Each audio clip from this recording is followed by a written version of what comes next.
You're muted.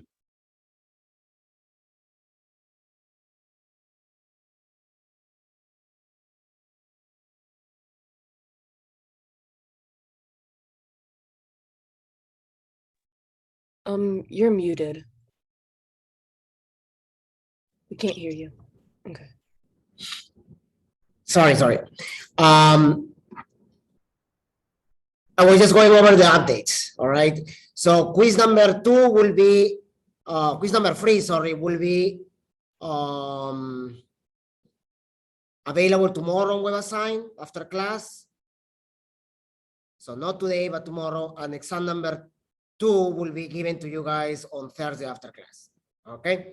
And that will be due next week. Those are the only 2 evaluations incoming for the course. Today, we're just gonna continue and finishing with chapter 19 and chapter 20, which is the topics on induction and inductance.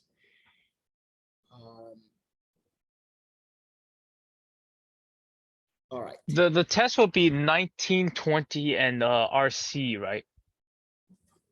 The chapters, I believe, are 19, 20, and 21. 21 is also inside it. Yeah, I believe so.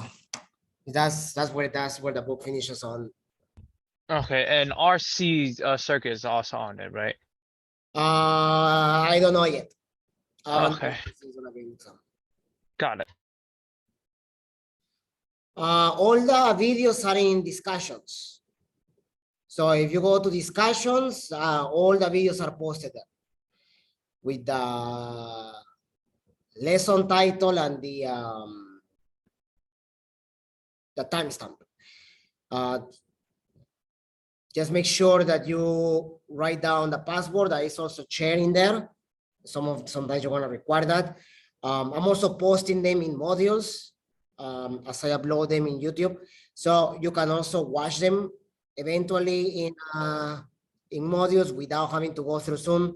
But all the videos are in discussions. All right, with some extra videos in Canvas as well. All right, so just to continue where we left off on Thursday, I wrote down the 4 Maxwell equations on the whiteboard on the left-hand side. We have the magnetic flux equation that we introduced last class. And then I wrote Gauss's law, the magnetic flux equation, which this is for an enclosed region. So for an enclosed region, the magnetic flux is 0. Ampere's law and Faraday's law. Now, Faraday's law, as you recall, right? The law of induction algebraically is simplified as the EMF equals to negative n, where n is the number of turns, change of flux over delta time, or the rate of change of flux when time is measured in seconds. So that's a very simplified version of Faraday's law, or the law of induction. All right. The general form, the analytical versions of every equation that we have studied in electromagnetism, in electricity and magnetism, are these. And they are important because eventually we're going to use them to combine them and prove the whole idea behind an electromagnetic field and an electromagnetic radiation, which is chapter 22 or 23. Okay, but for now, just remember this, and let's use this to solve that example. Let's just add here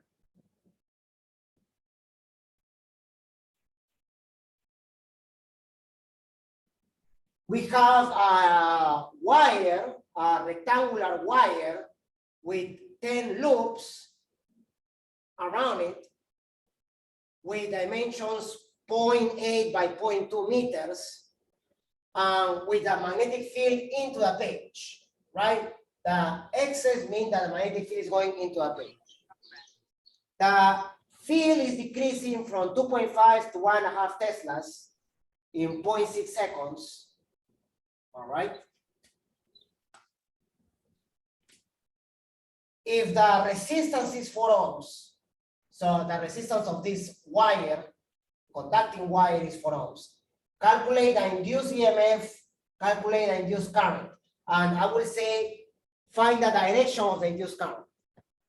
All right, so you're gonna calculate both the EMF and the current, and then you're gonna find the direction of the current. So for this example, you use this pretty much. And I will add here, calculate the magnitude.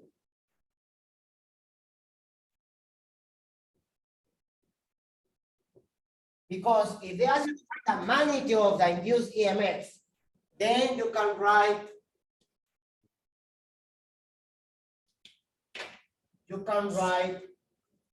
the induced EMF as the absolute value of -n change of flux per unit time, where change of flux is flux final minus flux initial, and this is your delta T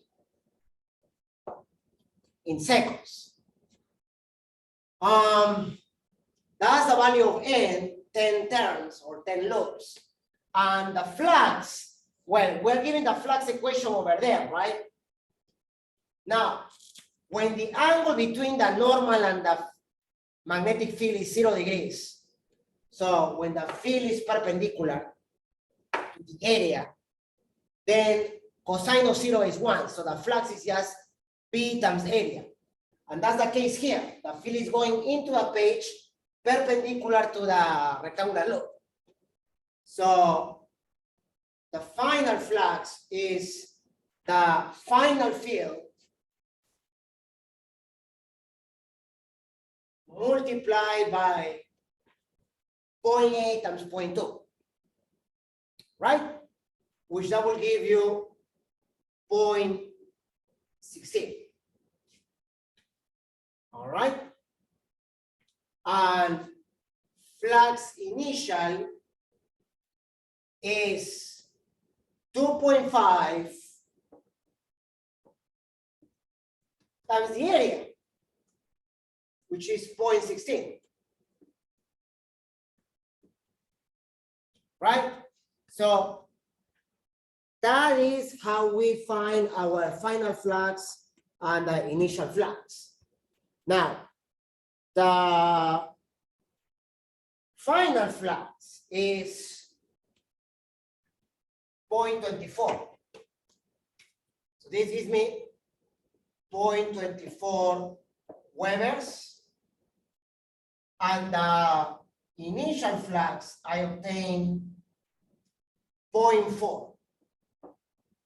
Makes sense because there is more field. All right. So now I use the equation. E equals to absolute value of -10, parenthesis, flux final minus flux initial,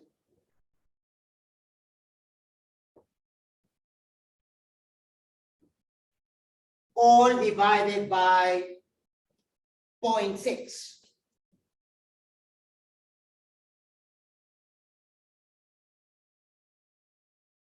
The absolute value is there because the answer is going to be positive.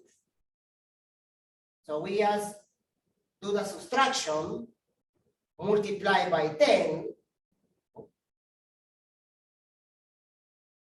That's 1.6 divided by 0.6, 2.7. So we can round this to Yep, 2.7 volts. Don't forget that, right? The units of the induced EMF are in volts. So that's what I obtained for the induced EMF. All right. Okay. So now I need to find the current. The current using Ohm's law, we assume it's an ohmic material. So using Ohm's law, the current will be E divided by R. Right? 2.7 divided by 4 should be about 0.7 amperes. So let's just use that. 0.7 amps. So those are the magnitudes of the induced EMF and the induced current. Now let's find the direction of the current. So to find the direction of the current, we have to remember Lenz's law. So Lenz's law states that the EMF and hence the current produced are gonna be opposite to whatever is producing it. So the reason we are having an EMF is because the flux is changing. And the flux is changing because the field is decreasing. So the current induced in the wire will create a field opposite to what's happening. And what's happening is that the field is decreasing into the page. Like this, right? North goes towards us like this. So the current should produce a field that counteracts the field decreasing. So the current will create a field going into a page. The opposite of decreasing is increasing. So the current will create a field in a direction that goes into a page. So if we want the current to give us a field that goes into the page, then according to right-hand rule, the current can go either clockwise or counterclockwise. If the current goes clockwise, I put all my 4 fingers and I wrap it around the loop, the rectangular loop, and my thumb points towards the page, into the page. So that's the direction of the current. So the current will travel like this.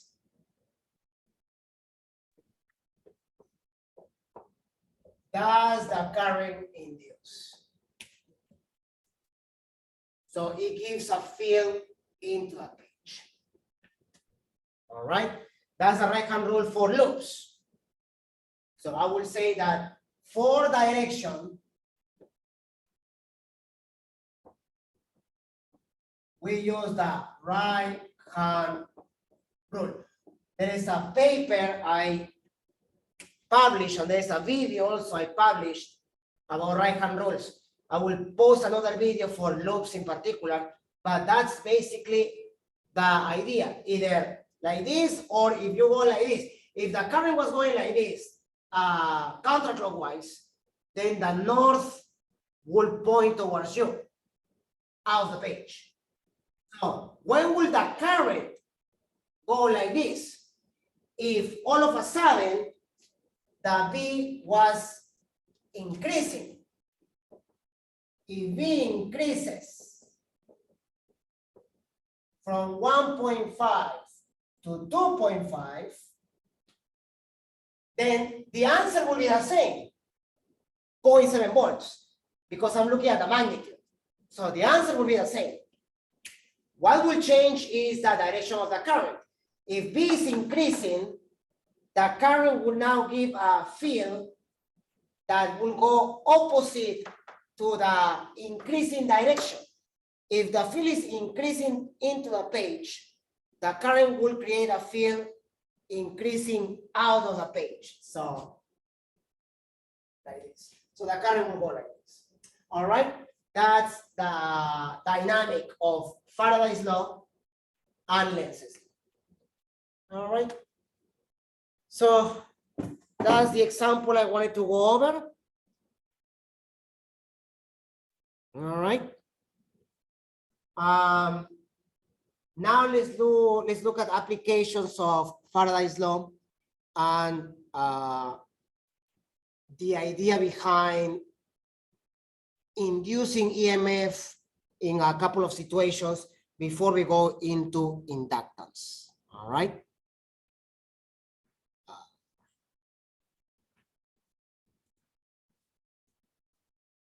All right. So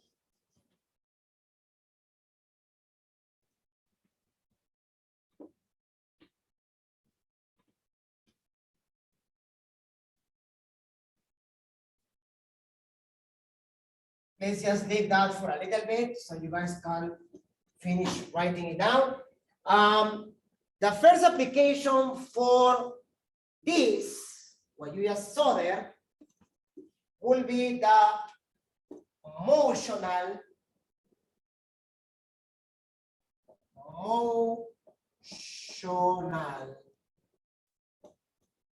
EMF.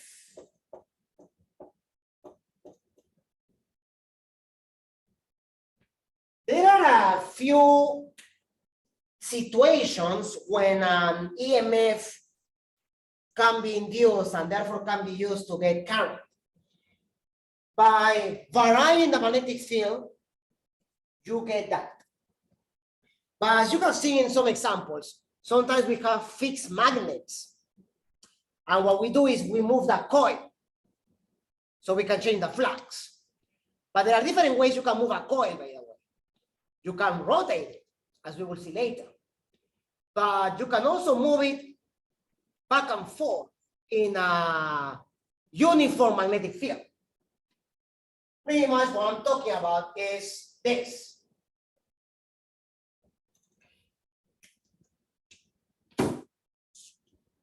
You can have conducting rails. And you have it, so a light bulb is plugged in there. So these are conducting rails. And then you have a metal conductor as well that is moving or that can move freely on these conducting rails. All right. This is a light bulb in here.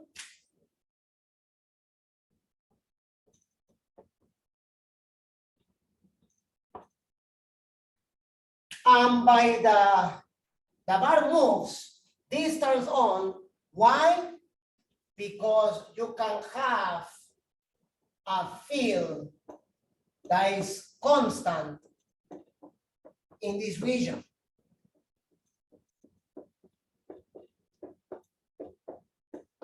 So having a field into the page like that, and having this bar being dragged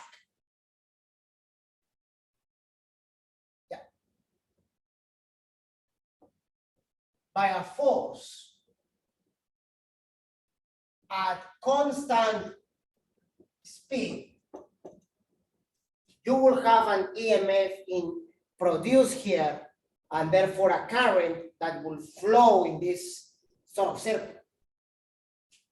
That's the motional EMF. Even though the field is constant, there is an EMF induced. How? Well, let's show you how.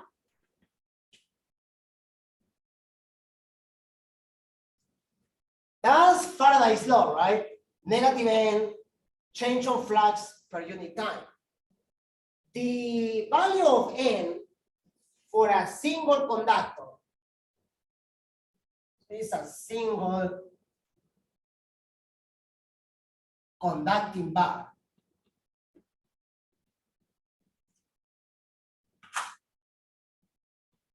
The value of N is 1, but we do care about the dimension. So let's say that this is L.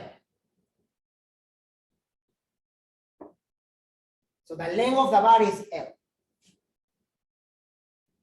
And it's being dragged at constant speed to the right. So eventually the bar will be here.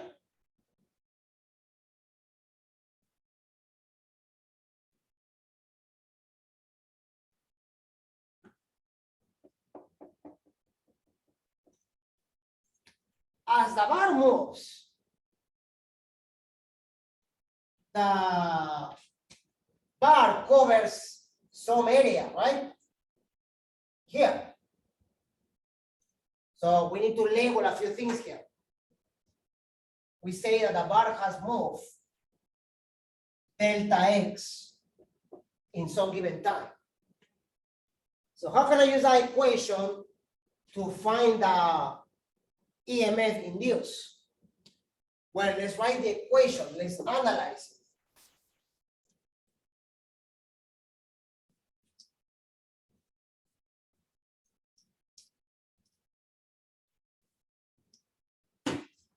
The EMF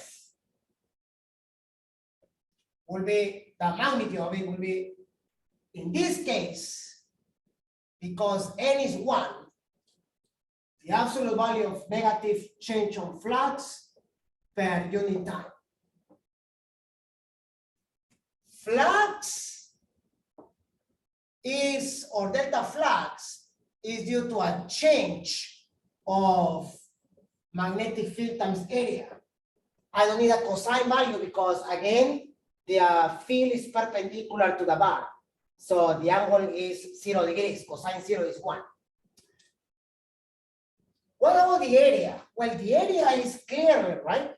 Is the area covered by the bar moving to the right. Delta x times L. So my equation for E becomes minus delta magnetic field delta x times L delta T. P is constant, comes out. Negative, the absolute value, just B. L is constant. And then I stay with delta x, delta T. Delta x, delta T is basically distance over time, which is given by the speed of the bar. So the motional EMF is simply multiplying magnetic field times the length of the bar times the speed of the bar. That's the reason we have an EMF, or that's the value of the EMF induced. Furthermore, the current induced by using Ohm's law is VLV divided by R. What's R? Well, it could be here, right? Suppose this is ohmic. That's that. So we have the equations for E,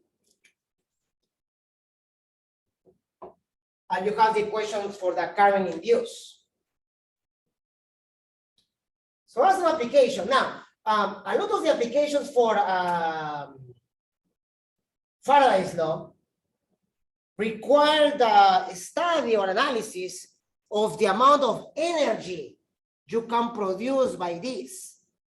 Like, for example, hydroelectric dams or wind energy, right? Ionic energy.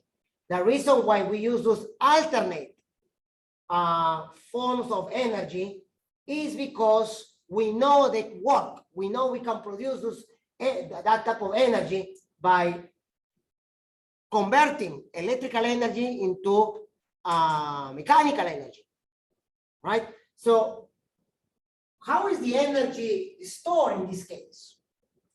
Well, we know that if there is an ohmic material with certain current, we can find the power release.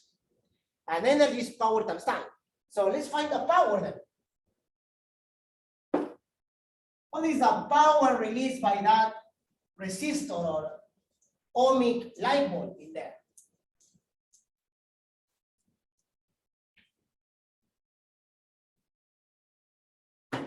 If I have the current,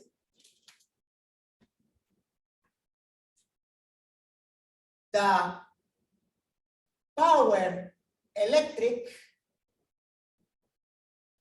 is I squared times I. That's the current square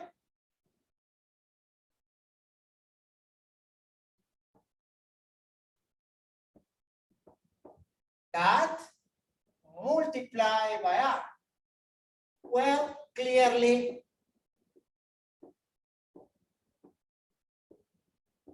that's the equation for, that's the power released by the resistor. Okay, so let's talk about the assumptions now. We assume that there is no friction. And that may be correct in some cases, right? Where, for example, you may have a bar levitating on top of conductors. That's basically the idea behind the bullet train in Japan, right? By having the train almost levitating on top of the rails. Why? So you avoid friction. Of course, what is not a source of friction there, but the main source of friction between the rails and the train may actually be minimum. So if we assume there is no friction, we could say that that electric power has to come from mechanical power. What's the equation for mechanical power? Work over time. But I don't have time. However, I do have the constant speed. So mechanical power for any object moving at constant speed is equal to force times velocity, or in this case, speed. You should know that, by the way, that's physics 1. Now, V is giving the problem. What about F? Well, if V is constant, if V is constant, then the acceleration, the magnitude of the acceleration is 0. So the net force has to be 0, according to Newton's second law.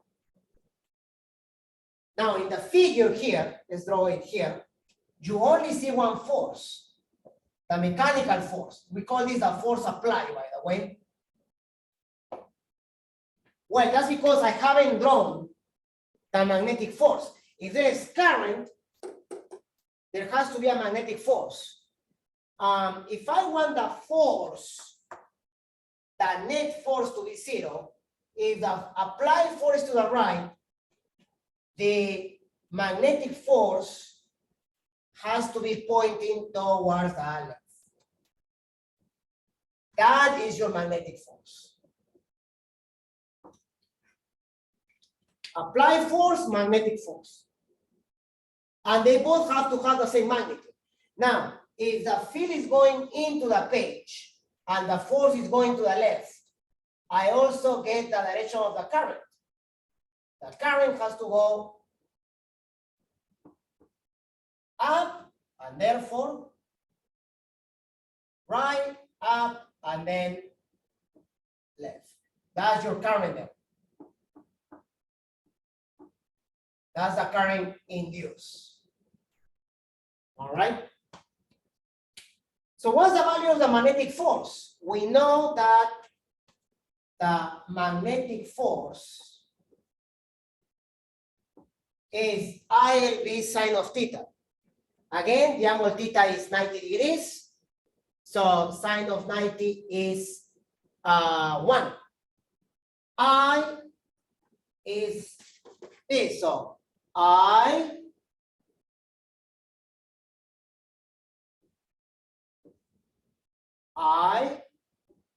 L P, which is also the applied force. So this equation gives me the equation of the force. V squared L squared V divided by R. Perfect. In newtons, that's the force. Now I can use that to find the mechanical power. The mechanical power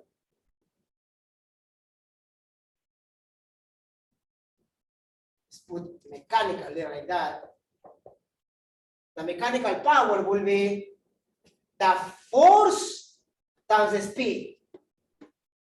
So it's just V squared L squared V squared divided by R.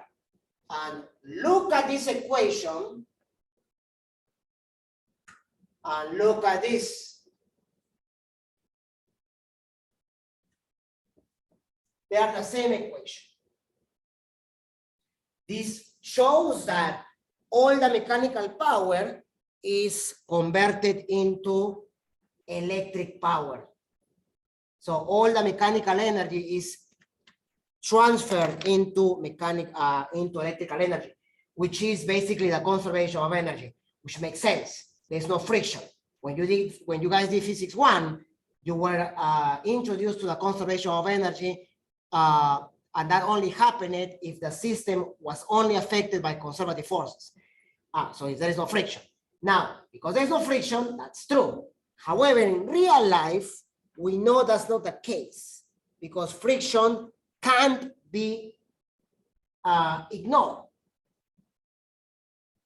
However, there is another thing that I want to talk about before we go to the other application.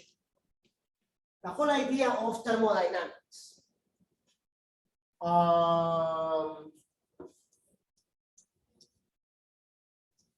Many of you are eventually are going to be, well, some or many of you are going to be doing DIY experiments. So it's a good way to practice science, by the way. So very common DIY experiments, things that you can do in a lab, are like building flashlights, portable chargers that you can use in your daily life, right? And some of these are common when you use bicycles or when you use computer fans to generate electricity, right? A common flashlight is one that you use magnets and use a coil like a solenoid, and then you check it and then you can turn on a LED or a light bulb, right? You can use mechanical energy to get electrical energy. However, if you remember the first law of thermodynamics,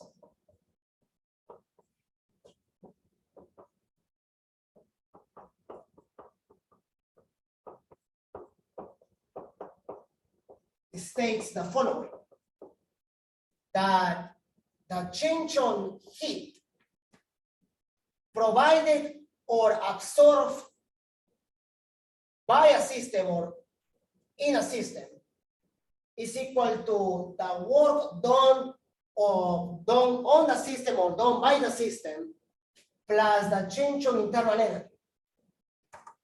That's the equation of, that's the first law of thermodynamics. This one is also known as the conservation of energy, because what this is telling you is that the amount of energy given in a system doesn't all go to the change on internal energy. Some of that energy is wasted or lost in work done by the system itself. A good example will be thermal machines, right? A thermal machine, for example, a refrigerator, right? You have the cold spot, the hot spot, and then all the energy provided by the hot spot doesn't go to the cold spot. There's some energy lost. That's why you have efficiencies. The efficiency, for example, is defined as the work by heat in a thermal machine. So the efficiency of a machine is never 100%. So never 100%. Meaning that not all the mechanical energy will ever be transformed into electrical energy. And that's what brings down, or you have to take into consideration in experiments that you can do using Faraday's law. If you want to charge a phone producing some sort of electricity by, for example, riding a bike, you're going to find out that the energy you give to the bike by riding it is more than the energy you produce to charge a phone, because some of the energy is lost via this law, the first law of thermodynamics. That's normally not stated when you find experiments that you can do online, but that's something that you have to take into consideration. And I'm telling you this because I've been asked a lot in school, especially students that are doing science fair experiments. They come and ask why the results are never matching what they are expecting, right? And it's because they have to take into consideration things that we ignore. Friction, for example, or the whole idea that all the energy input or given to a system is not fully converted. It's not going to be your total output, right? There's some energy that you lose as part of work, or in some cases, internal energy in a given system, all right? So that's your first application. I will say these two equations are the main equations for motional EMF. Those equations are also in the textbook, all right? And by the way, just very quickly, let's share where you can find this in Canvas. So as you can see, you have the slide with the same example in there.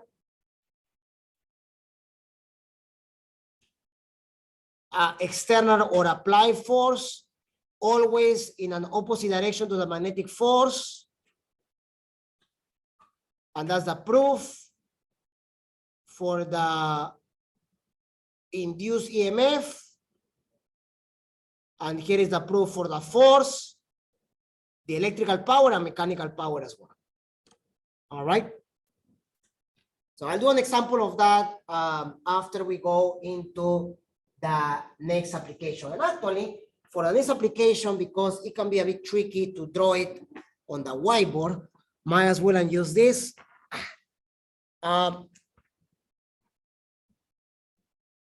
This application of EMF uses linear speeds, right? You're moving it from left to right. And you can produce electrical energy that way. However, a more common application of Faraday's law is the one that uses circular coils. And if we're going to use circular coils, we have to start talking about generators. Now, when I mean circular, I mean this coil here, which in this case is rectangular, but in many applications in real life, that ends up being a circular coil. Regardless, let's suppose you have a coil, like you see in the picture there,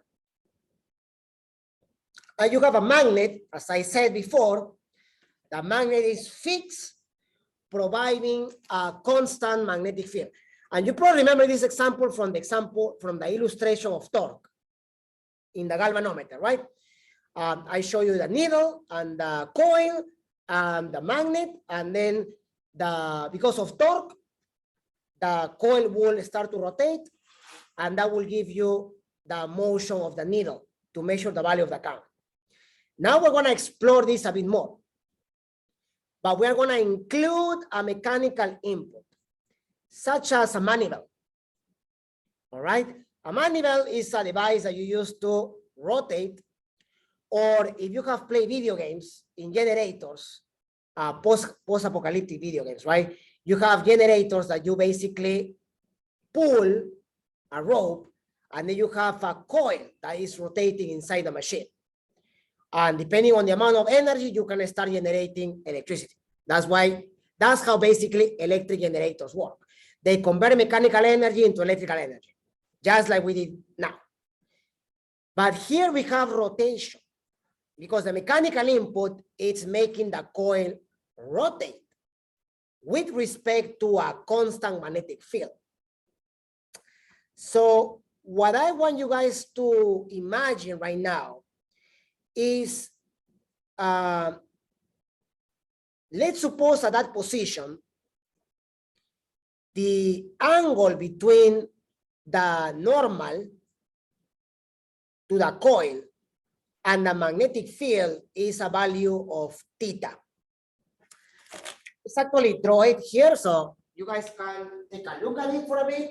I'm just gonna draw it here at the board. Just how the thing looks. So you basically have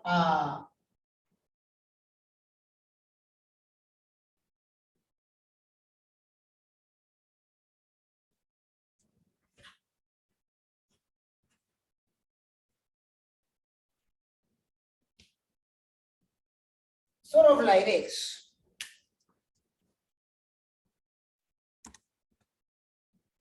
Right? That's perpendicular to the coil, and that's the magnetic field. It's the normal and the field. The field is constant, and the angle is an angle theta. Now, because the coil is rotating, that angle theta will change. But the mechanical input in the figure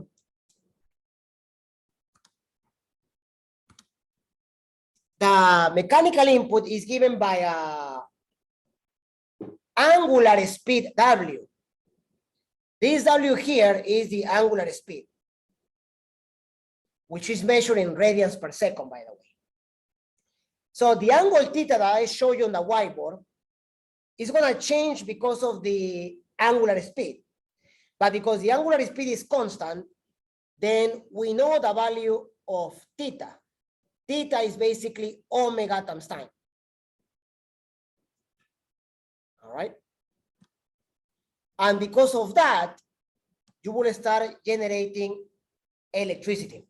So if you connect the brushes with wires to a light bulb, you can start generating electricity.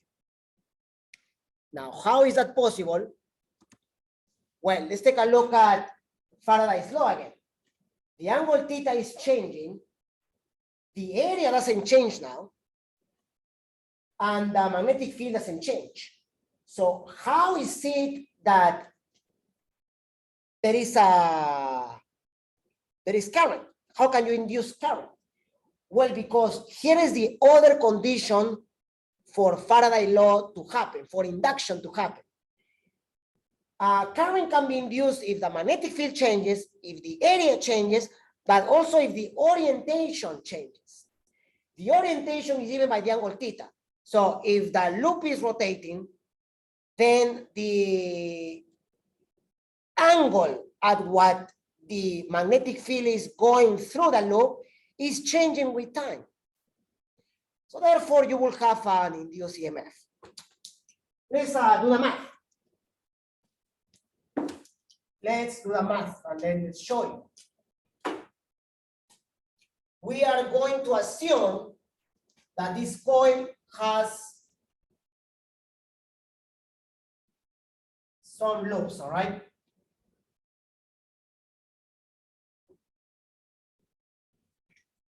So now I'm gonna say that the EMF is negative absolute value, sorry. Absolute value negative and change on flux per unit time. Now I have to use because there is an angle theta, I have to use the equation for flux. B A cosine theta, where B and area are constants. Theta is not this, it's different. Theta is omega T. That's circular motion. That's because W is constant. All right. The W is constant. All right. So I can plug the values in the equation and I can find my equation for the EMF.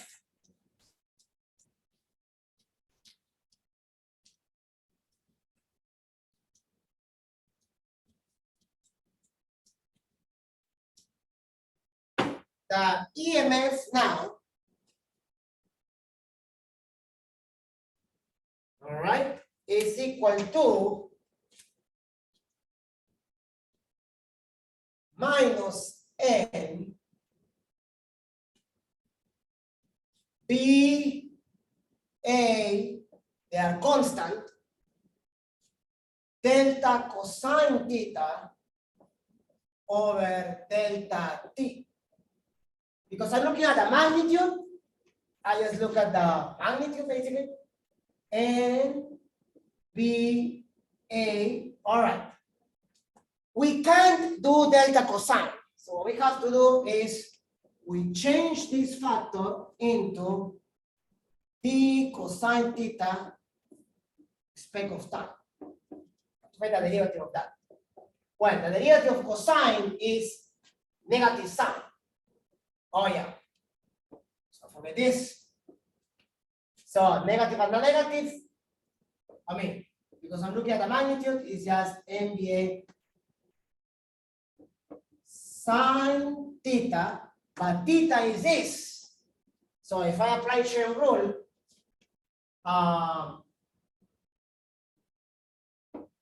that's because the theta dt.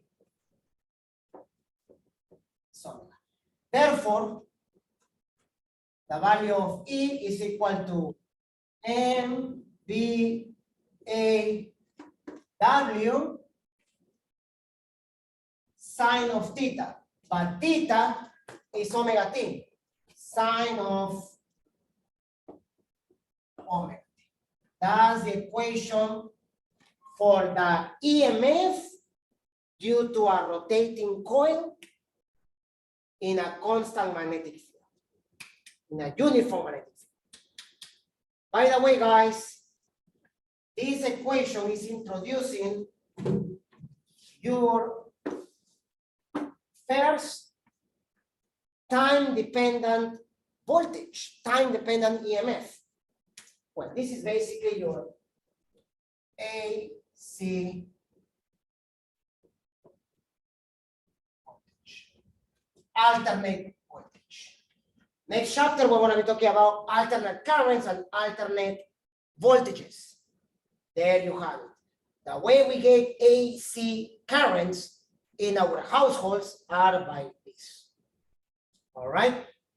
It depends on the number of turns, on the value of the field, on the area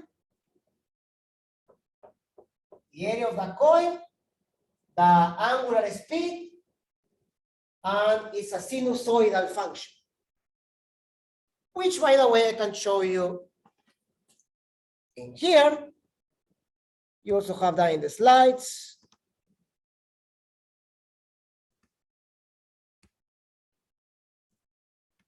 There it is.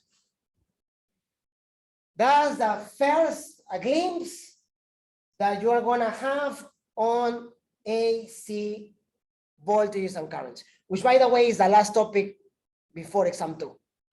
All right, so we're getting there already. So these are the main applications for Faraday's law.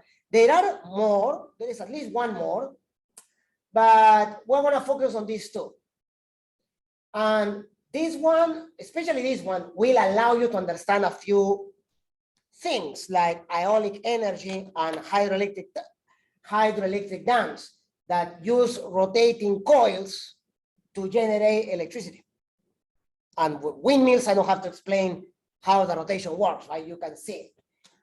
Many students in high school actually do experiments using Faraday's law for science fair or demonstrations.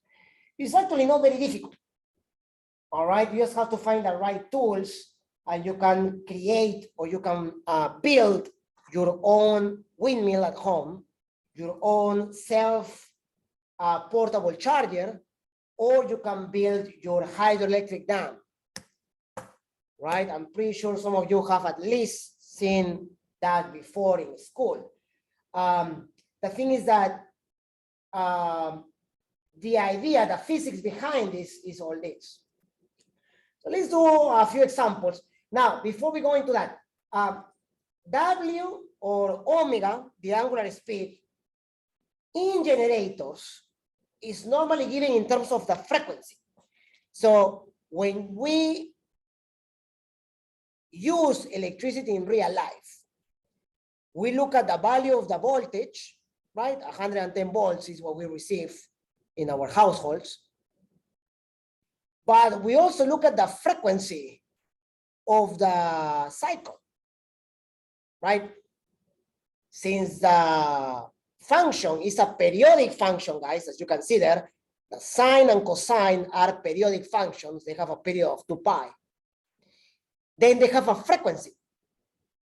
So how does frequency relates to the speed of rotation? Well, that's very easy. In circular motion,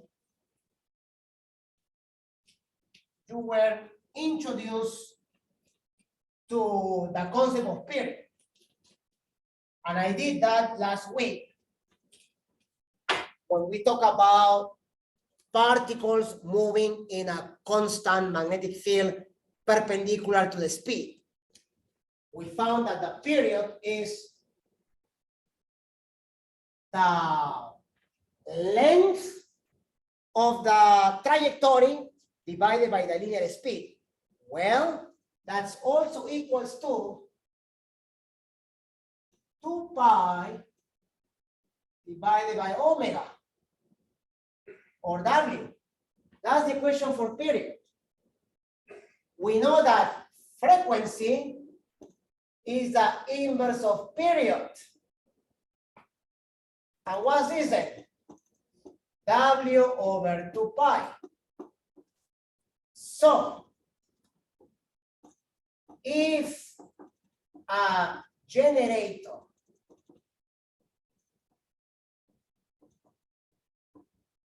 works at 60 hertz, that's the frequency, right? This is your frequency. Then the W is 2 pi f. In this case will be 120 pi rads. So that's important, all right? That's how we analyze generators in real life. All right? Okay. So let's do the examples now. I'm gonna share my screen to show you the example on motional EMF.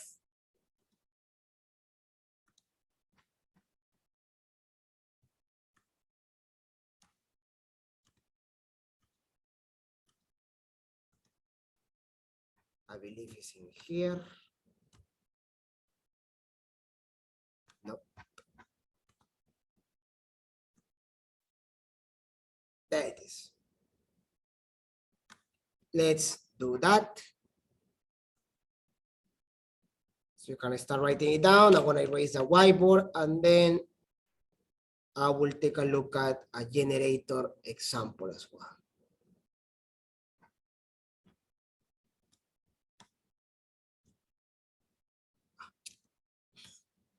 Right, so let's.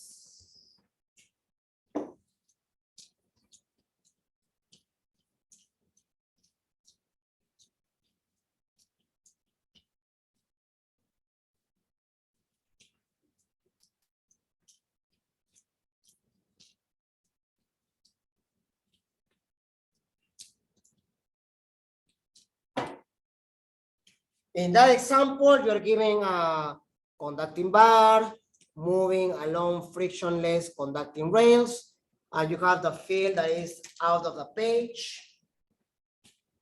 So, example.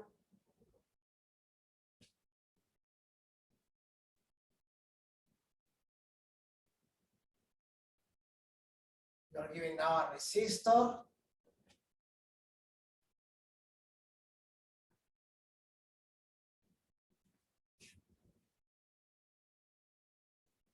That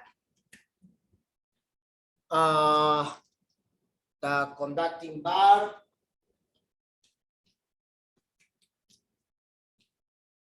is of 1.6 meters.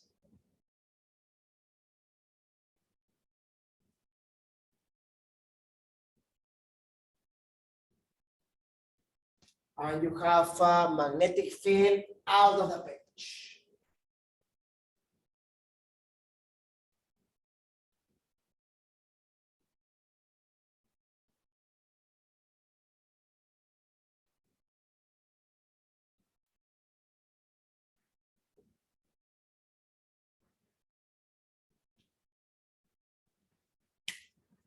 So it's constant 2.2 Teslas, perpendicular to the coming out of the paper or out of the page. What's the applied force? Okay, so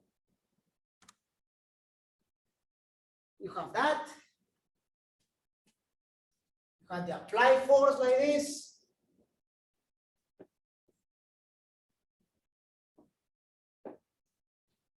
Right? And it's asking you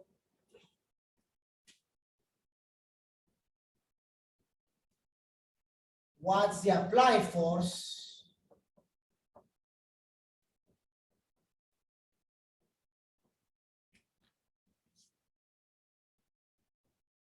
if the speed is of 6 meters per second.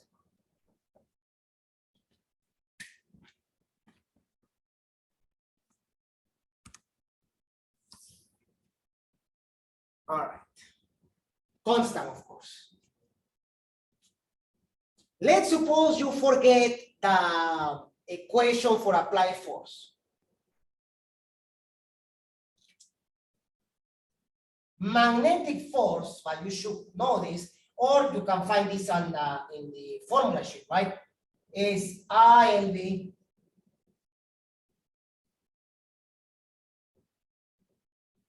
because the angle is 90 degrees, is just right.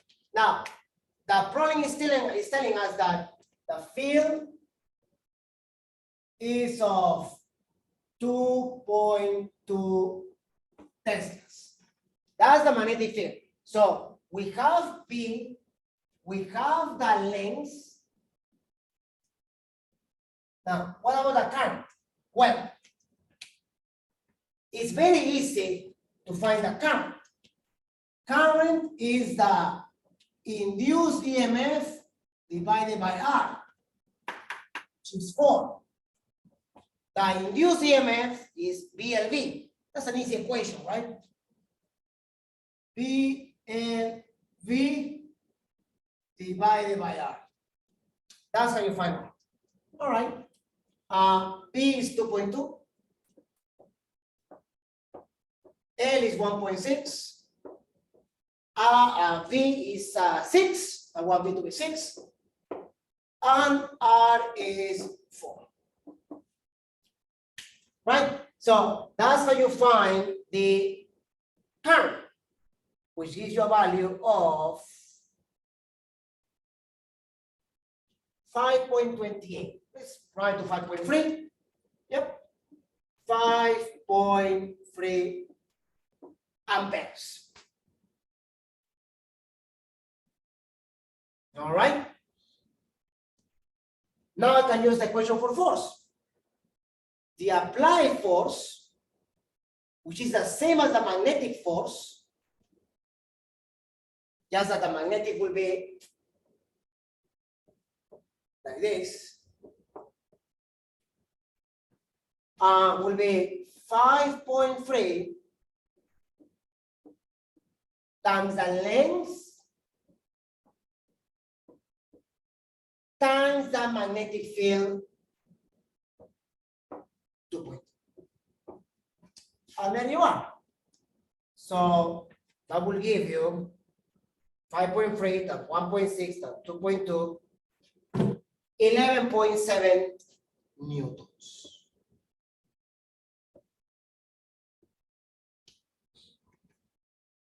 All right. So that's an example of motional EMF. Let's see what other question they're asking you. At what rate is energy dissipated in the resistor? That's a good question.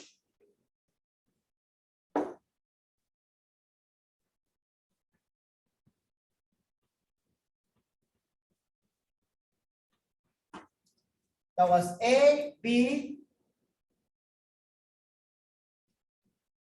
at what rate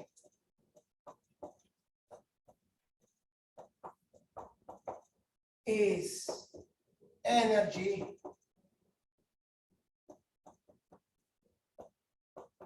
dissipated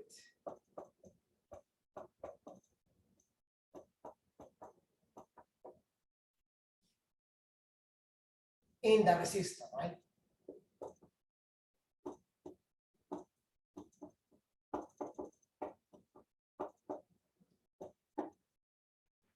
The rate of energy dissipation is basically the power. Let's go for power. Power is force times velocity, which will be B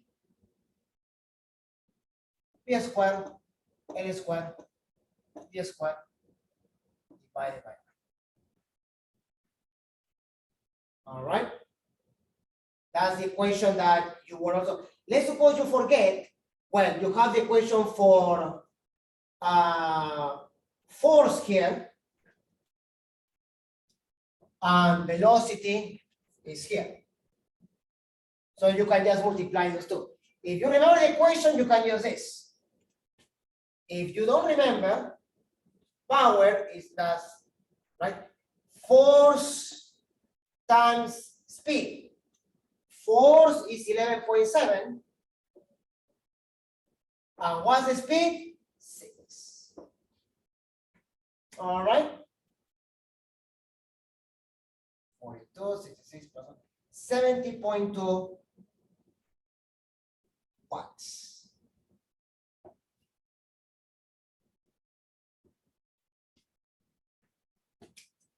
There you are. That's how you do a problem with motional EMF. All right.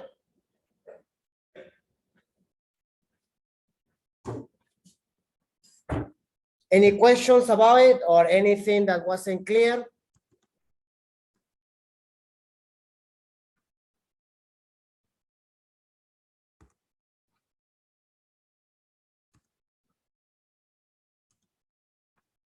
Let's let you copy this while I look for the generator example.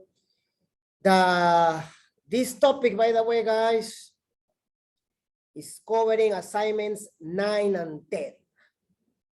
The problem I'm about, this problem, for example, you can find a similar problem like this in assignment 9, problem 8. All right. Assignment 10 will also have a problem like this. That will be problem 5.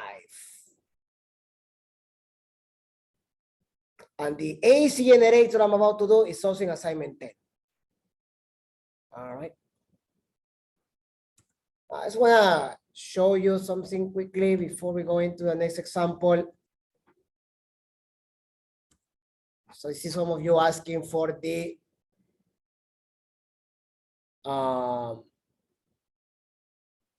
formula sheet. If you go to files,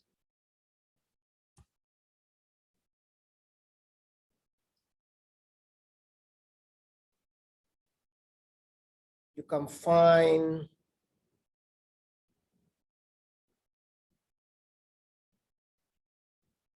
these two formula sheets. So this one, if you take a look at it, has it by chapters. Now, let's see what they give you in this one, right?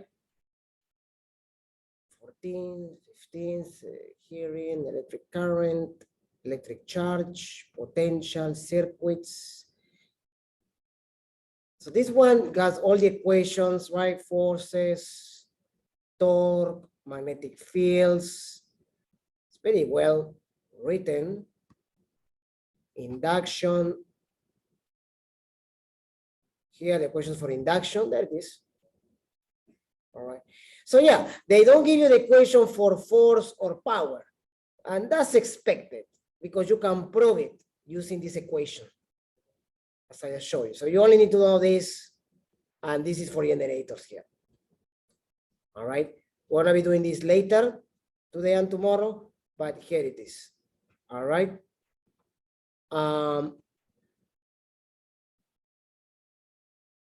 That's for electromagnetic induction. And at the end, you find the equations for AC circuits that will be done on Wednesday, I presume, Wednesday or Thursday. You can always write your own, okay, but this is one of the equation sheets, and then the other one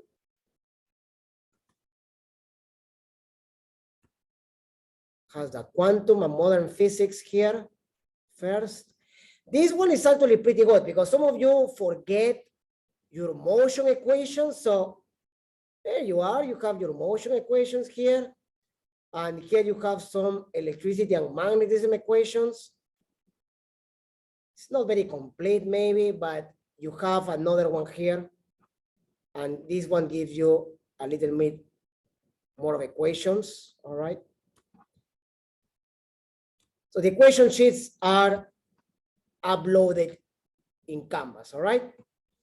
I'm going back to the videos while I'm doing this. All the videos are there, as you can see, capacitors, electric fields, magnetic forces from last week, Kirchhoff rules, and in modules, I uploaded already a few videos with the titles in there, all right? What we're doing today, for example, is here. So if you wanna go over it, you can check this. All right. This is the generator problem. What am I doing? All right. So how can you solve a generator problem?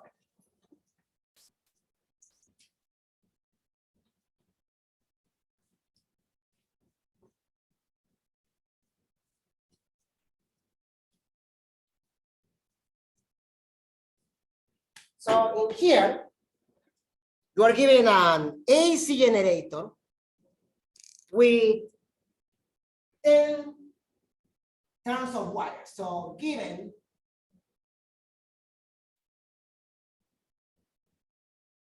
an AC generator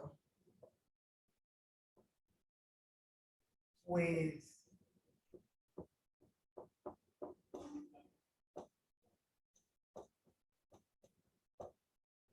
turns of wire.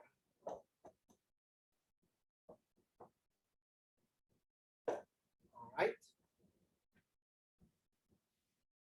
Where the area of each wire, of each turn, is the area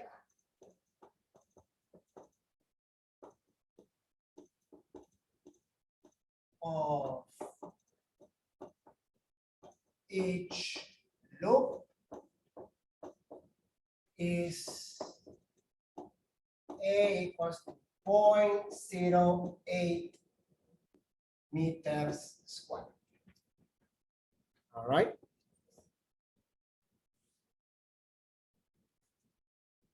The resistance of the wire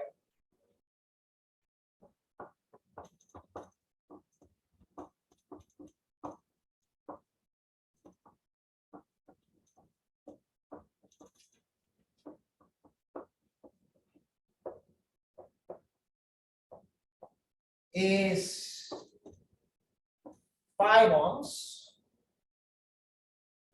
and the field and the constant magnetic field is of 0.2, 0.5 distance.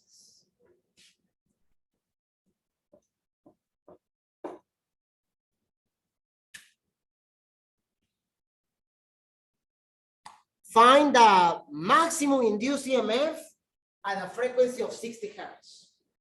So let's start with that. A,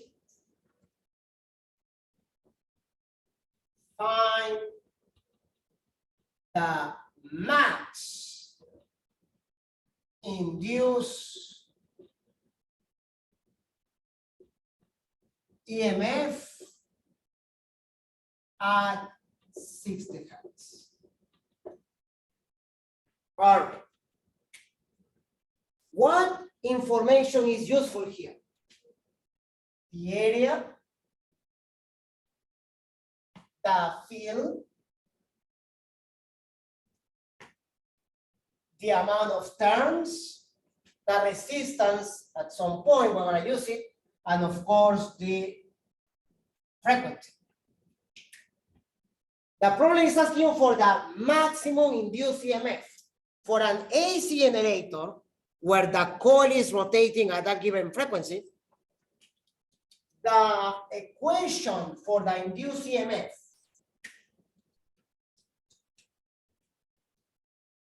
is equal to N B A W sine of omega t, right? That is your equation for the induced EMF. Now, if they want the maximum induced EMF, they're asking you for this. So the EMF, the Emax, is N number of turns, magnetic field, area, angular speed. N area field. I need my omega. That's when I use the 60 hertz. Omega or W is 2 pi F. 2 pi times 60. That's 120 pi rads per second, of course. So the Emax is number of turns, magnetic field, area, times W. 5.4 times 120 will be 48 pi. which if I decide to round it or to find a decimal value, that will be 151 volts. 151 volts. Quite a lot, right? Makes sense.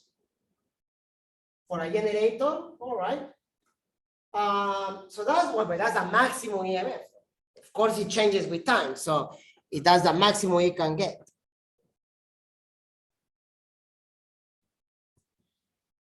What is the maximum current? So now, what is the maximum induced current?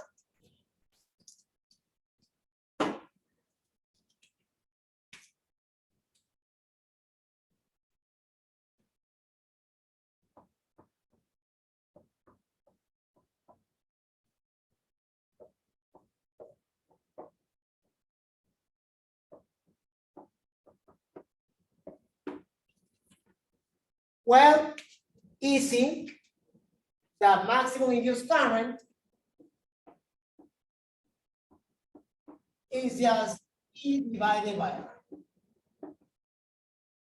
151 divided by 5, that's 30.2 amperes.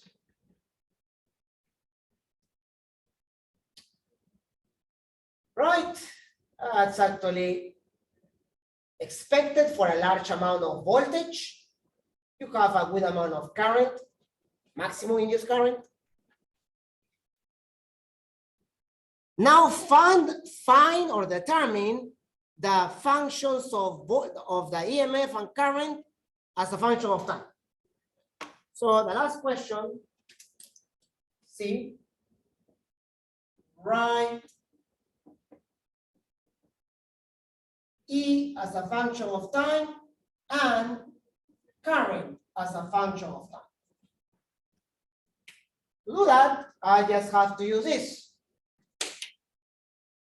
So E is MVAW, which is this, sine omega t. Omega is 120 pi. You can leave it like that. 120 pi times time. That's my function EMF as a function of time.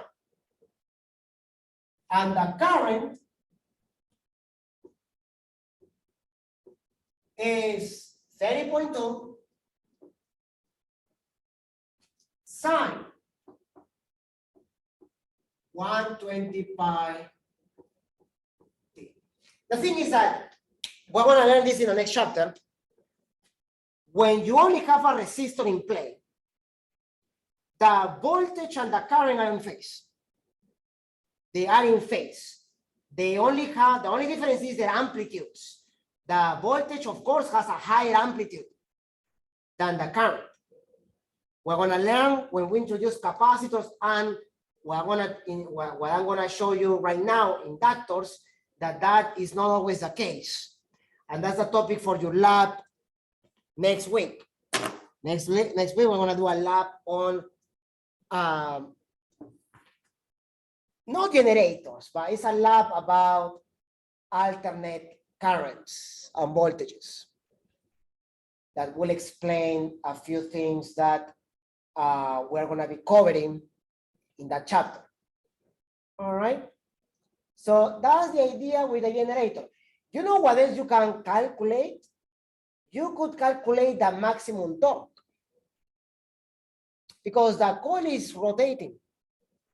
And why is the coil rotating? Because there are forces, right? Remember, that was the idea behind that demonstration in last week when we introduced torque, magnetic torque. And what was the question of torque? It was NVIA sine theta, right? Number of turns times magnetic field times current times area. times the sine of the angle between the normal and the field. But if we want to find the maximum torque, we want to find when sine theta is equal to 1. So I only need to know NPI area. Well, what will be the value of N? 10. The value of B, 0.5. The area, 0.08. So it's almost the same as that. The only thing is that now I need a current. Well, I will use 30.2 because I want the maximum torque. The maximum torque is when you have the maximum current. All right, so that will give you the torque. And talking about torque, they do show you that also in the slides.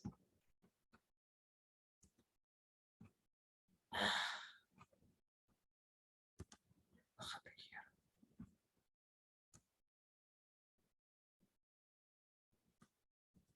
There. You see the forces drawing there? So that's basically how an electric motor works, by using that torque on the current loop created by the mechanical energy. So that's your it's the same idea as we had before, and then we just use the idea of you just use torque to generate the electricity. Now, look at the symbol for the electrical input. That symbol with a wave function is a symbol for AC voltages. All right. Direct current and direct voltages is what we have used so far until now, and is what you're using in labs. The power supply supplies a constant voltage that you use to power a circuit. So we can use a given value of voltage, and then what you do in an experiment is you set the voltage at some value, you measure the current, and then you can change the voltage, and then there's a current. The only reason you have different currents is because you are changing the voltage value, but the voltage stays the same. In an AC circuit, the voltage is constantly changing as a function of time. All right. So that's important because now we can introduce coils in circuits.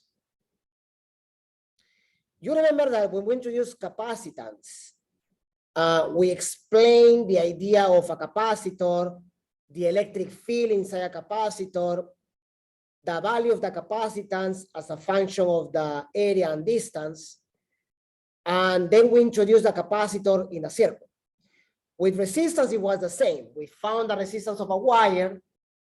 We show you how the resistance depends on resistivity and how it depends on the area and the length of the wire. And then we introduce resistors in circuits. Well, now we have introduced the whole idea of induction. And last week, I show you the whole idea behind solenoids and coils. Now, most of the examples that we have studied in induction require coils. So how about if I introduce a coil in a circuit? So in order to do that, we still use our constant power supply, the battery. We have a resistor, we have a switch, and now we introduce the coil. Now, the coil can be studied as a solenoid. So the magnetic field inside a solenoid was mu naught N over L times the current. The same will be for this coil. Now, what is happening as you close or open the switch? As you remember from Faraday experiment, when you close or open the switch, the current changes. And if the current changes, the magnetic field will change. And if the magnetic field changes, you have a change on flux. And if you have a change on flux, you have induction. And if you have induction, you have an induced current and so on. So now, because we open and close the switch, there is going to be an increasing current. And if the current increases by the equation of the magnetic field inside a coil, the magnetic field in the coil will increase. And if that happens, you also have induction. That's when the whole idea of inductance comes into the play. We can define inductance as the number of turns inside the coil or in the coil multiplied by the change on flux or by the change of flux as a function of time. So that's basically, or that basically correlates with the definition of the EMF induced. So the EMF induced is defined as the number of loops by the change on flux per unit time. The inductance, however, is a value that can increase the value of the EMF induced, which is why we define E as L delta I over delta T. And you solve for L is equal to N delta flux over delta I. Well, that's not very hard to see. Let me show you on the whiteboard how that works.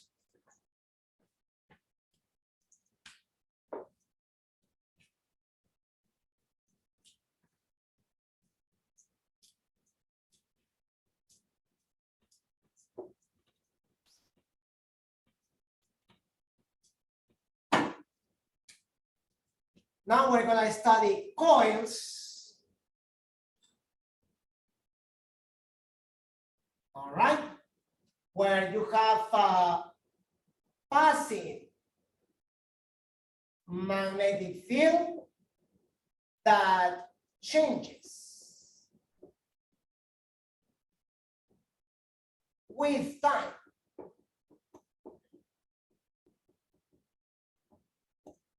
Because the current is changing with time. So that's the case. We can remember that E is equal to absolute value N or negative N change on flux per unit time. But we can also define this as L delta I over delta T. If I want the magnitude, then I take the absolute value. Now, what is this changing? What is this telling me? That current has to change, has to vary. So then you have an EMF induced.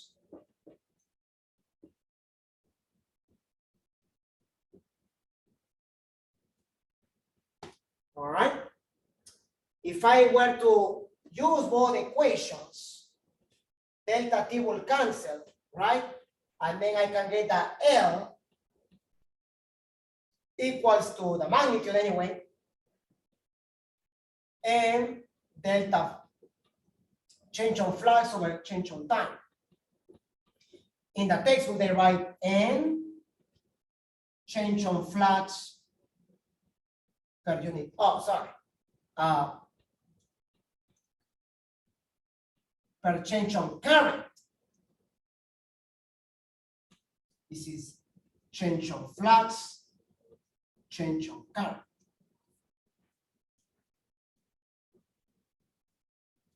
If the current changes, the flux is changing.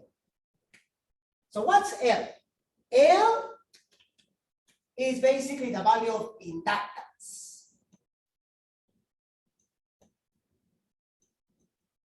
And it's a value that I'm going to prove right now depends on the shape, on the dimensions of this coil. They also call it the self-inductance of a coil.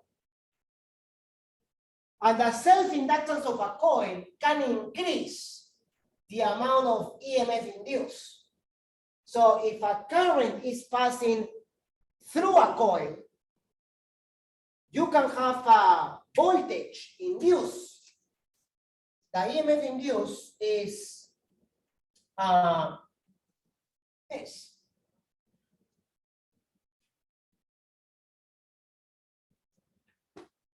So that's another equation that we need to, or that's a new definition for the EMF induced. It's sort of another application if you think about it, but now in circuits. How you can induce an EMF by a changing current. L, the inductance, by the value of the current, by the change on current per unit time. That's because current can now change. We're getting to that. Now, the units of inductance are the henries or henrios. This is normally measuring henries.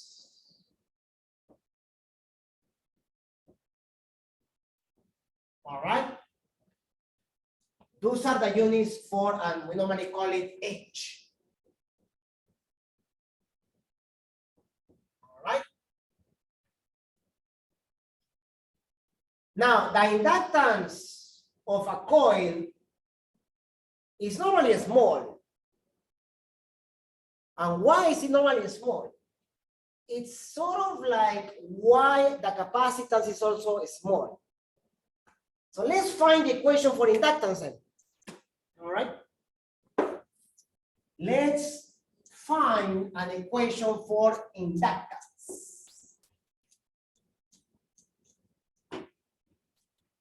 Inductance is defined by that, right? So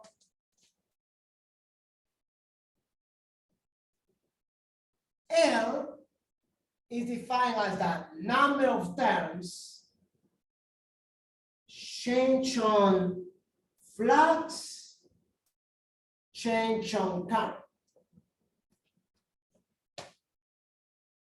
Okay. Flux, when the field is going like that, is basically your B times the area.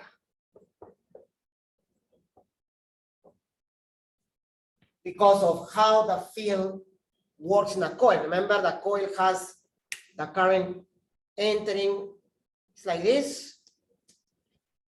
So the field is going on the center of the coil. So we can just find the flux by multiplying the magnetic field times the area of the coil, right? Okay. And what is this field? For a coil,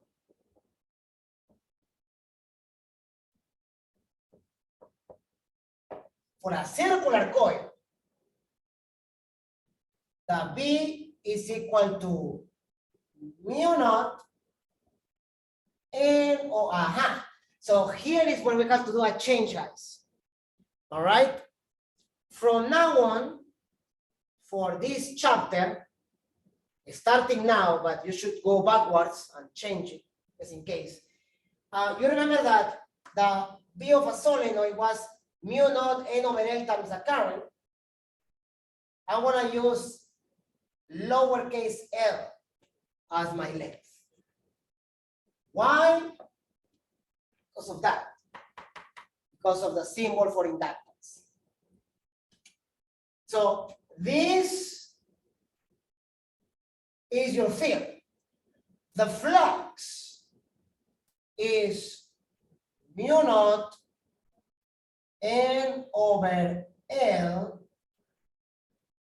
times the current times the area.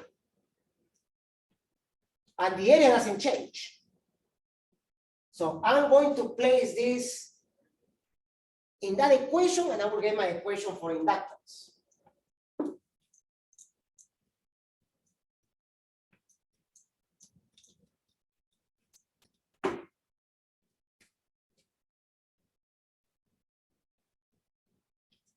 My inductance equation now will be L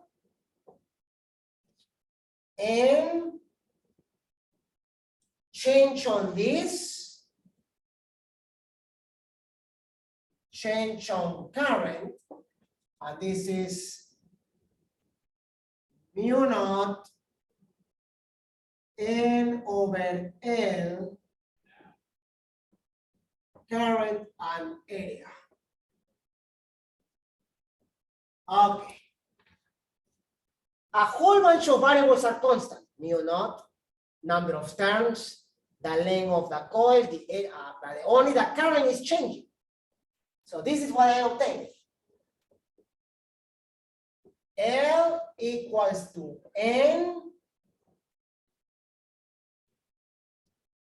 mu naught N area over length, perfect. And then I have delta I over delta I, which cancel. Well, there you are, guys. The equation for inductance is what you're seeing right now. Mu naught N squared area over. That's the equation for inductance. That's your L.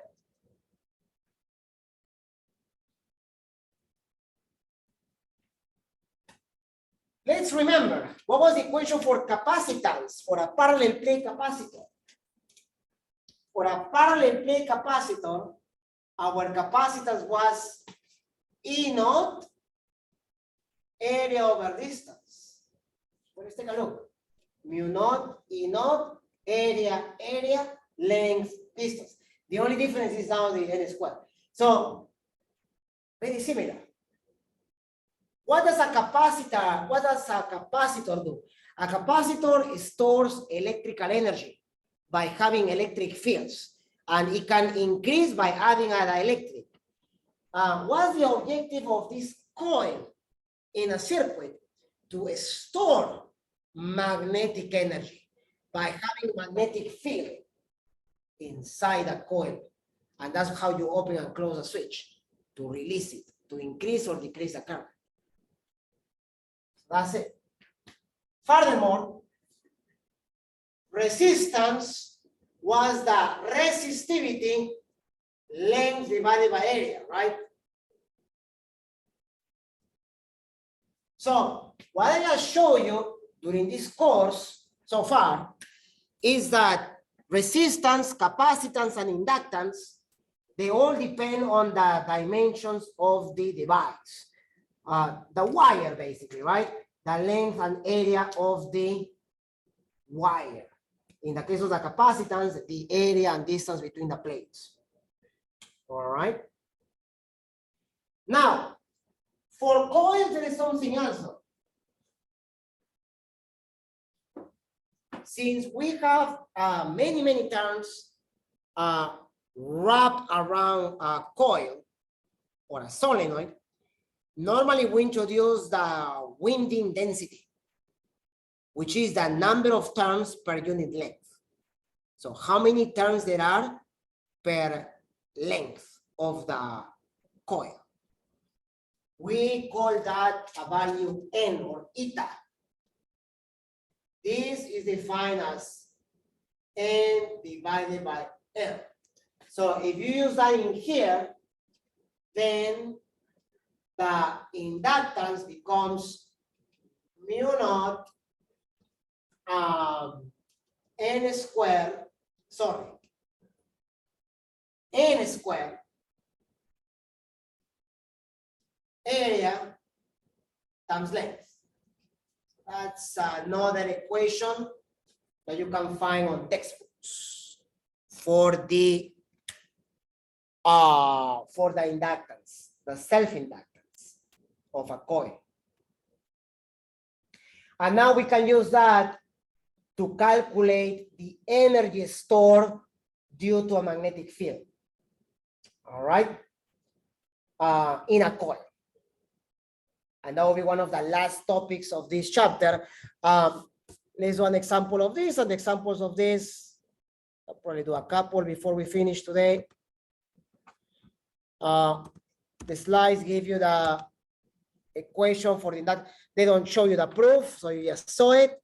That's the inductance of a solenoid or a coil, and the application of that will be in RL circuits.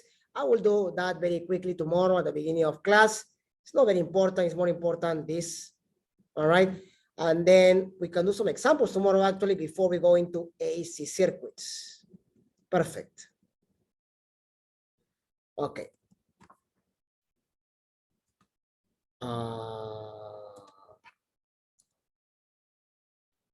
Nope.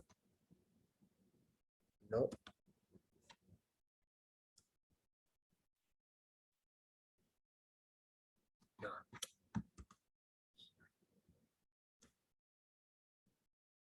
Okay. Let's do the first two before we finish class today.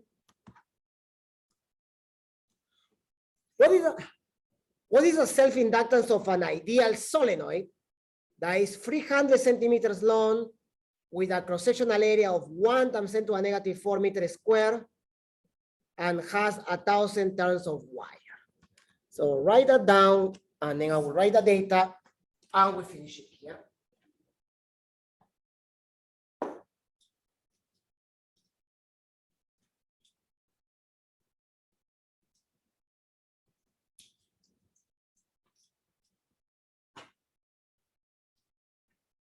What the self-inductance, a solenoid that is 300 centimeters long. So the length is 300 centimeters. The cross-sectional area is 1.00 times 10 to a negative 4 meters squared, and the number of turns is 1,000.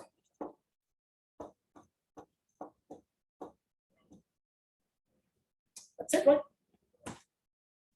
Okay.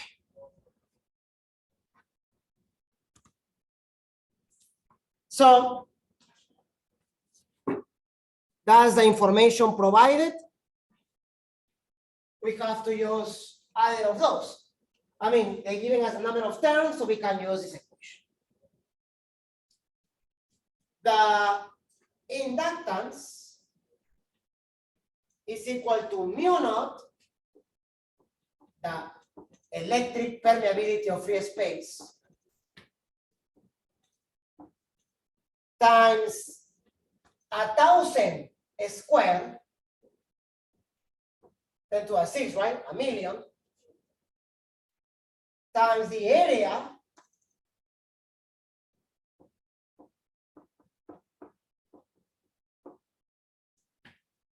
divided by the length. Well, 300 centimeters is 3 meters. All right. So it's just applying the formula.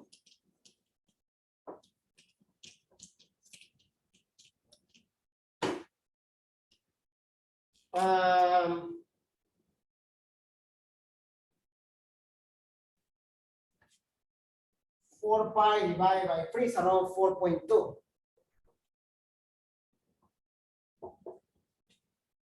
10 to a negative 6, 10 to a negative 4, 10 to a negative 10 squared, 10 to a negative 5.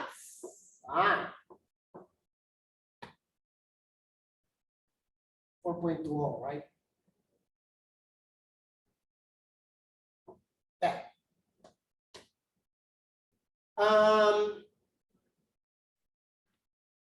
You can leave it like that, Henry's or Henrios, but the question here, okay, so they want you to change it into nano, pico, milli.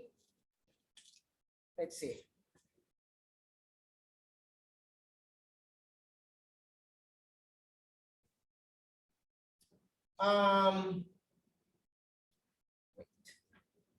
Yeah. 10 to a negative 5. If I divide this by 10, I need to multiply this by 10. So this gives me 42.0 times 10 to a negative 6. And that is 42.0 microamperes. That will be the answer. All right. So at the end of the day, you just have to be careful with the units, the prefixes. All right. So that's an example. Then the other example, let's share it as well so you can read it.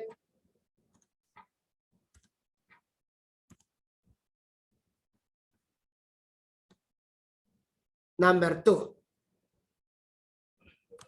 A coil with self-inductance of 6.0 henries is connected to a DC battery through a switch. As soon as the switch is closed, the rate of change of current is 2 amperes per second. What is the EMF induced? All right.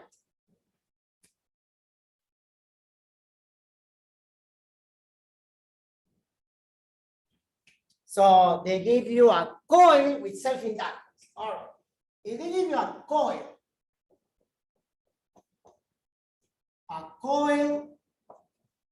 with self-inductance.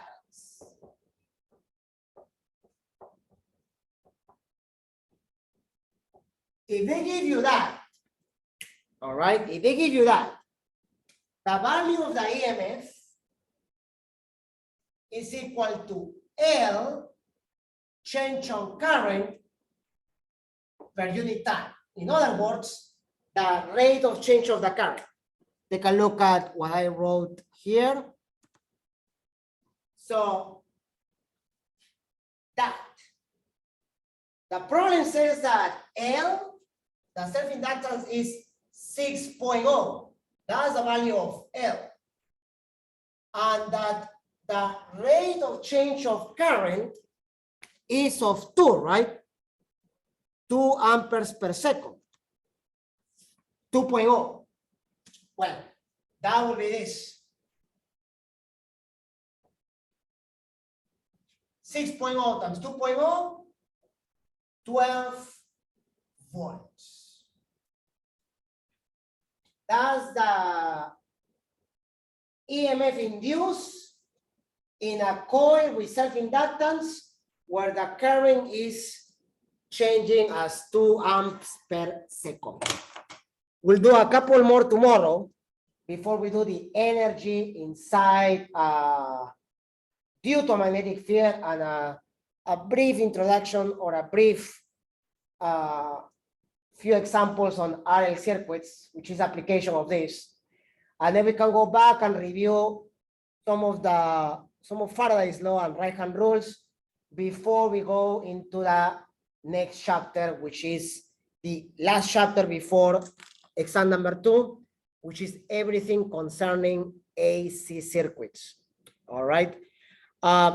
Just a side note, guys, tomorrow's class, remember, right after the lab, we have a lab tomorrow on RC circuits. All right. And class on Wednesday, I'm gonna cut it short. So today we finish like we normally do, but on Wednesday I'm gonna do it shorter. All right. And then on Thursday we have a normal regular time. The quiz will be open in WebAssign tomorrow after class. All right. So make sure that you are paying attention to that. Other than that, I will post the recording later.